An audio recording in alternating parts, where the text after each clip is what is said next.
and gentlemen, welcome to a hugely significant press conference for a hugely significant boxing event taking place this Saturday night right here at the Tottenham Hotspur Stadium. We know, of course, the story of the main event, 35 years in the making. The history book reopened, the family feud reignited once more, as the sons of legends, the sons of world champions Chris Eubank Jr. and Conor Benn take centre stage to settle their own growing personal feud, which has bubbled up and boiled over completely over the last 2 years.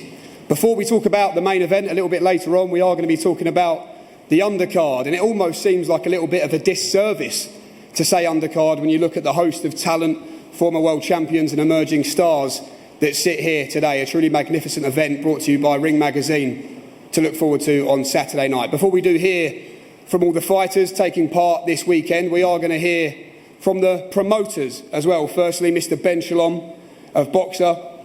Ben, in terms of this, just to be here on this stage, a magnificent event for us all to look forward to on Saturday night. You've got a couple of guys on this undercard in big fights for their career. What does it mean to you, and what does it mean to Boxer as well to be here? Oh, it means a lot. It's a absolutely enormous event. 4 unbelievable British fights on the undercard. As you say, each one of them could easily headline their own shows. But for our guys, Chris Billam-Smith, coming off the back of the defeat against Zurdo Ramirez for the unification, looking to bounce straight back in against Brandon Glanton, who we know very well. It's an absolute firefight, and Vidal Riley is his chance to make a huge statement on this card. I believe he's going to steal the show. He's fighting the Chev Clark, Eddie's guy, and I think we're going to get another win over Matchroom. But it is just a beautiful, beautiful undercard on an unbelievable show. Thank you to His Excellency. Thank you to Boxer, to Matchroom for putting on what is a historic event, and I'm really looking forward to it.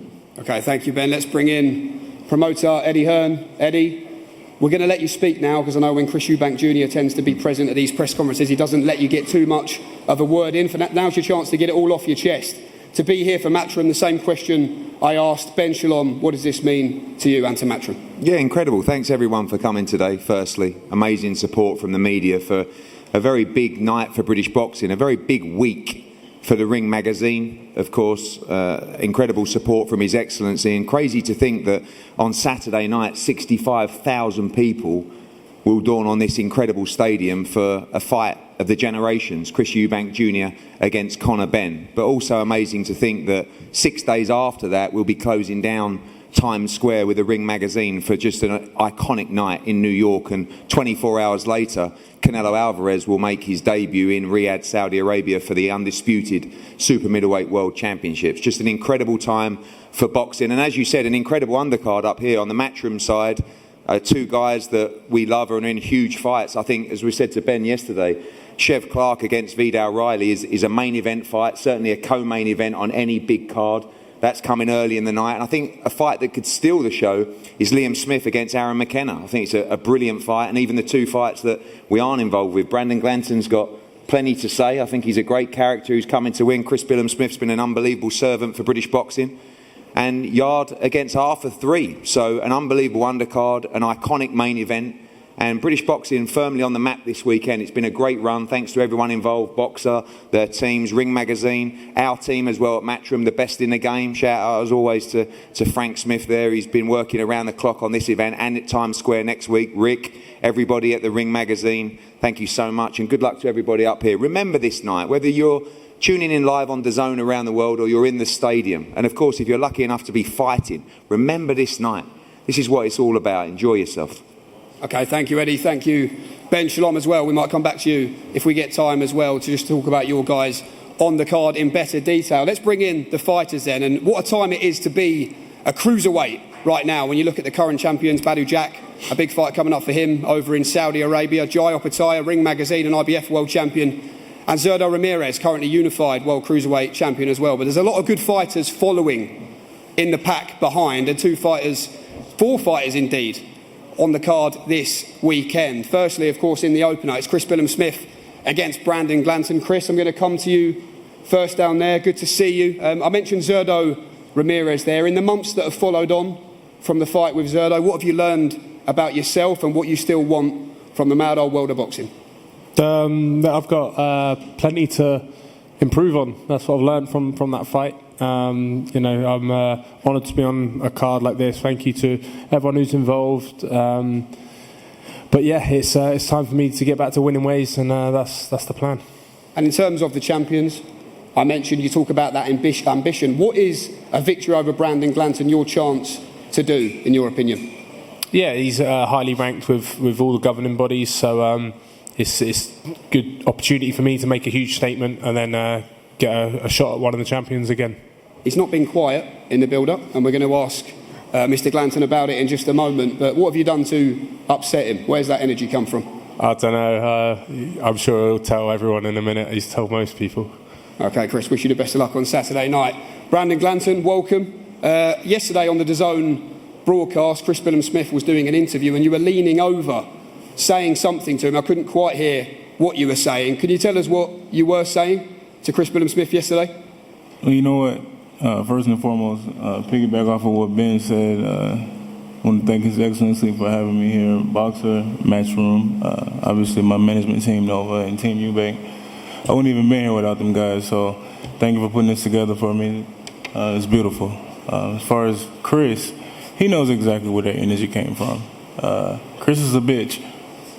That's just plain and simple. Chris is a bitch.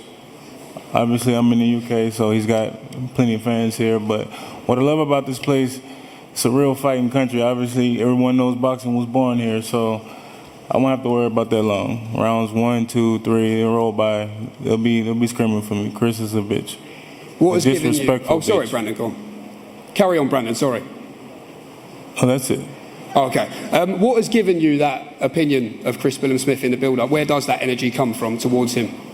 As he said, you know, I didn't plan on getting much into it, but at the media workout in 2023, when Okoli and Billam fought, he was very disrespectful. Obviously, everyone knows I was there in support of Okoli, helping him get ready for the fight.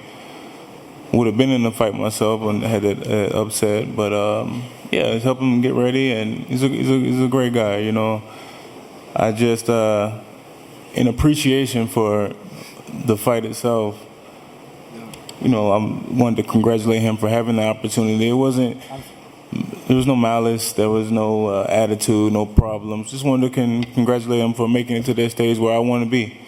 I stick my hand out, he walks right past me. It's disrespectful. So, as I said in the interviews, you know, we're men before we're fighters, right? And he is a father before he's a fighter. So, your son has a bitch as a father. I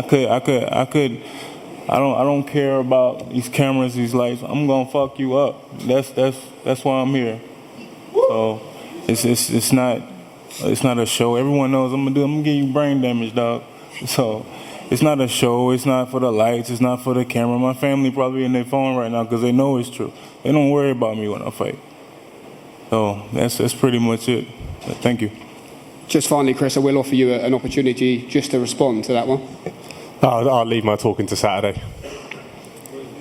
OK, well, they're talking very nearly over a great fight to kick things off on Saturday night. Chris Billam-Smith against Brandon Glanton. And sticking with the cruiserweight division, there is a domestic banger to look forward to on Saturday night. Our very own North London derby here at the home of Tottenham Hotspur, of course. British cruiserweight champion, lifelong Arsenal supporter, Mr. Chev Clark, meets lifelong Tottenham supporter, Mr. Vidal Riley. Chev, let me come to you first. A bit like Chris, looking to bounce back to winning ways in the months that have followed on from that mascara defeat for the European title over in Monte Carlo in December. What have you done in this camp differently to look to improve on ahead of another big fight in your journey on Saturday night? I've taken, first of all, good evening to everybody. Thank you to all the organisers, Turkey Al Sheikh and the ring. But yeah, after the defeat, you know, like anybody, you don't want your O to go. So I took myself away. Been in the dungeon, as you can see, and just been working on the things that I didn't do right that night. And yeah, come Saturday night, we'll show that. and of course, no doubt every Arsenal fan's dream to fight here at the home of Tottenham Hotspur. Despite being the champion, how were you feeling about everything attached to this fight and the away day as well here at Tottenham? I mean, it would have been better at the Emirates, wouldn't it? I mean, this is a toilet. Depends who you ask, I suppose. And just finally, Chev, when you look at Vidal Riley as a challenge, he said this is his destiny to win the British title on Saturday night. What is he in the way of for you right now, and how do you beat him?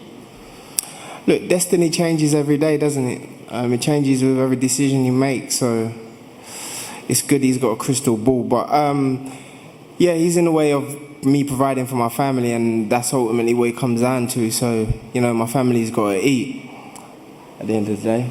And, you know, I got plans. Me and Eddie's got plans for the future, so it's going to be great. Tune in Saturday night. This fight's going to seal the show. Okay, well, let's bring in Vidal Riley. Vidal, I just used that word there, destiny. We know you're a lifelong Tottenham Hotspur supporter, fighting for the British title as well. In what ways is this just about the dream scenario you could have always imagined? Well, firstly, I'd like to thank all the organisers. My respects to everyone that's allowed me to have this opportunity. It is destiny, because there's been many things along my journey that I've said I'd do years before I'd do it. You know, it looked like it might not happen. It looked like it would never happen. And then I'm on the road. I'm on the track. I'm here in Tottenham. Grew up 5 minutes down the road. Get to fight an Arsenal fan for the British title. This is destiny. I just need to fulfill it, and I'll do that Saturday night. And in terms of Chev Clarke as a challenge, particularly his last two performances, you talked on the DAZN broadcast about being able to take something from them two performances. What is that? It's not just the last two performances. I've watched Chev for years. I've seen Chev for years. I know what he brings to the table. He's going to bring something different. That's exciting. That's challenge. I like that. But whatever he brings, I will come out on top. 27 years of age, you said you feel this has come at the perfect time for you. And you said you'll show Chev's age in there on Saturday. Ultimately, what does this come down to, in your opinion? It's about waves and seasons. Life is waves and seasons. And now it's my wave. If everyone that is Chev's age mate has touched the world level, fought for world titles, been at that level, he hasn't done that. He's missed his wave. I'm 27 years old. It's the right age to be British champion and continue to climb. Missed the wave, Chev? You know, some people ride the wave and some people provide the wave. So I ain't riding no wave. Pause. Quick one from the two promoters, of course. This is Matchroom versus Boxer.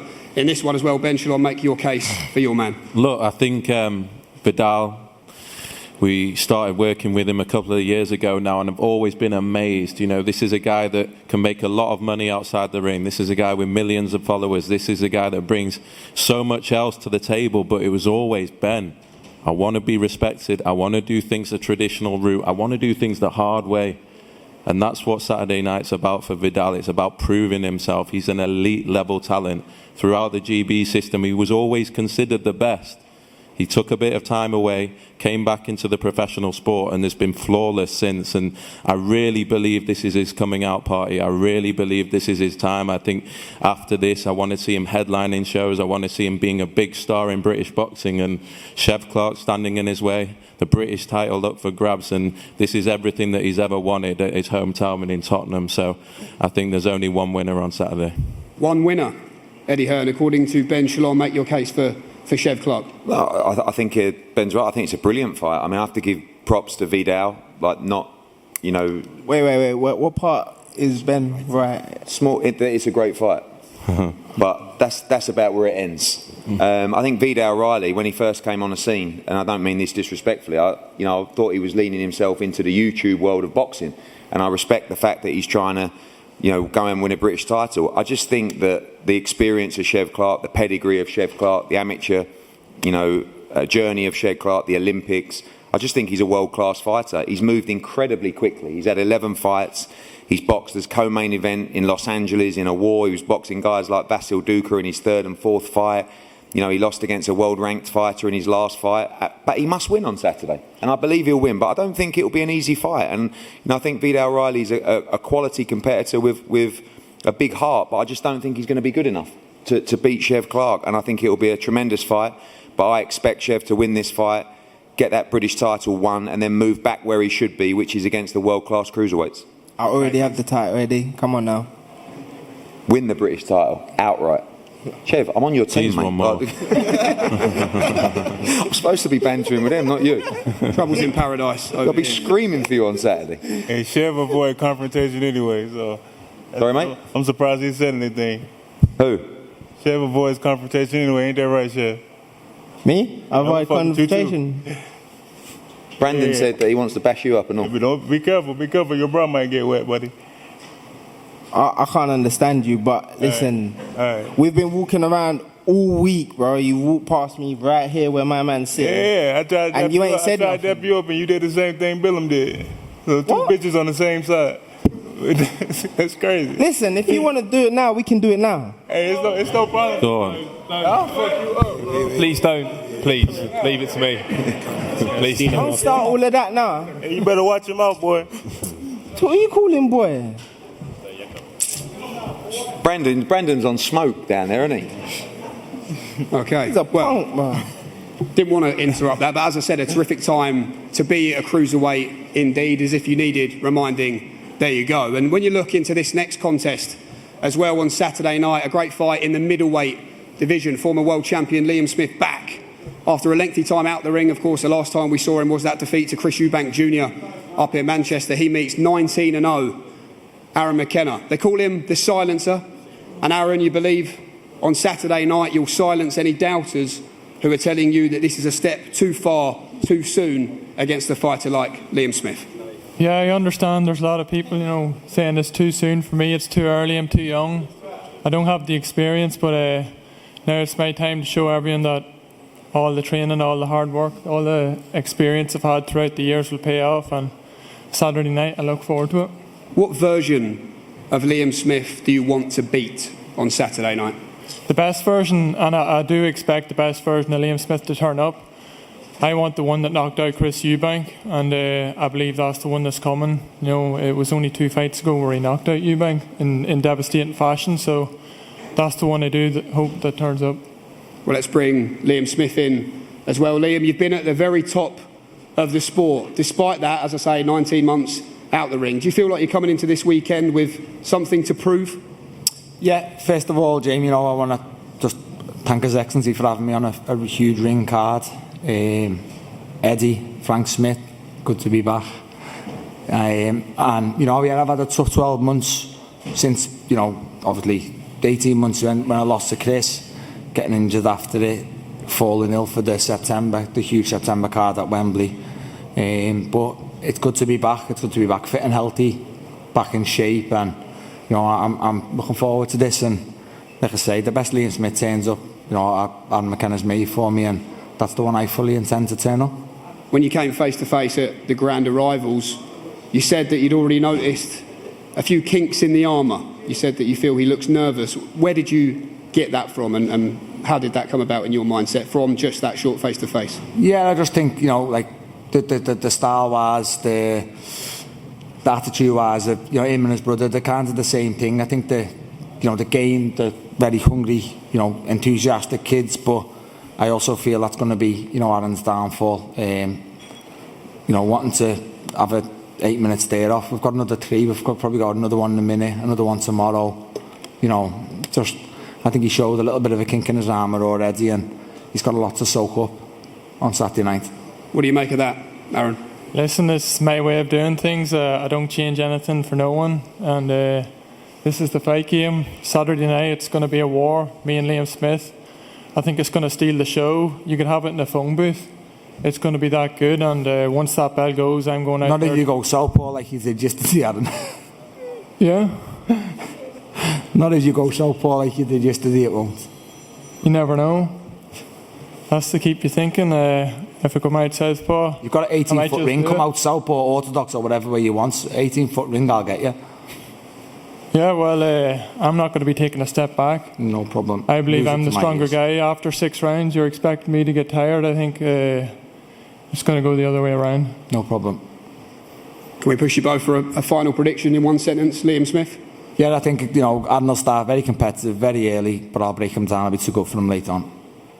I think I knock him out. I meet him in the middle of the ring, push him back. Halfway through the fight, that's when I'll really drive forward and take over.